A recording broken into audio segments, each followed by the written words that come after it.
सिंध का तीसरा बड़ा शहर है, लेकिन यहाँ तफरी पार्क ना होने के बराबर है।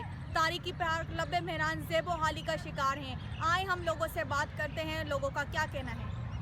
सहूलत हो घूमने के लिए, अब एकदम उजड़ा पड़ा है, एकदम खंडर कर दिया उन्होंने, तोड़ तो लिया है। अब इनको बनाए तो सही, अच्छे तरीके से इसको बनाएंगे, आवाम आएगी, घूमेगी फिरेगी, तो हमारी भी रोज़ी है इसमें।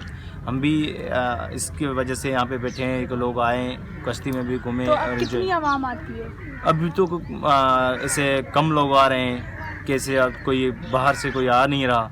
जैसे ख़राब पड़ा है तो कोई बाहर से कोई आ नहीं रहा। और आपकी रोज़ी पे कोई फ़र्क पड़ा? जी बिल्कुल हमारी रोज़ी पे फ़र्क पड़ा है, क्योंकि पहले रोज़ी हमारी ठीक ठाक होती थी, अभी जो हमारी रोज़ी नहीं हो रही वैसी।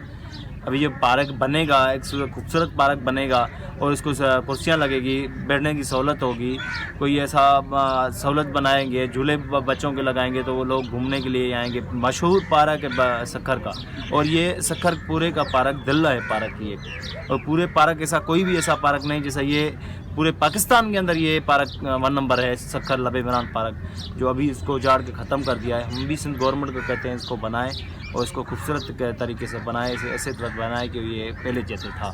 हम पहले आते थे, अच्छी जगह थी, घूमने फिरने की जगह थी, झूले वूले थे। अभी तो कुछ ही नहीं है, सारा कचरा वचरा पड़ा हुआ है। जरासीम है, आजकल देख रही इतनी बीमारियां हो रही हैं। इनको चाहिए कि कुछ इधर बनाएं, कुर्सियाँ रखे या कुछ सेटिंग रखे, कुछ डस्टबिन वगैरह रखे, कुछ भी नहीं है इधर।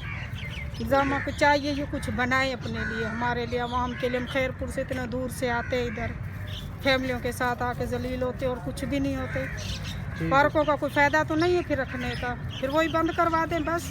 पहले हम आते थे, यहाँ पर झूले वूले लगे हुए थे, अभी तो यहाँ पर कुछ भी नहीं है। काफ़ी देर से यहीं पर घूम रहे हैं, बराए मेहरबानी करके इंतज़ामिया को बोले कि यहाँ पर सेटअप कर दें कुछ हमारे घूमने का। दरियाए सिंध के करीब मौजूदा लब्बे मेहरान पार्क पर चल तवज्जो ना दी गई तो ये पार्क तारीख की नज़र हो जाएगा। कैमरामैन गुलाम नबी के साथ लाइबा खान, PTN न्यूज़ सक्खर।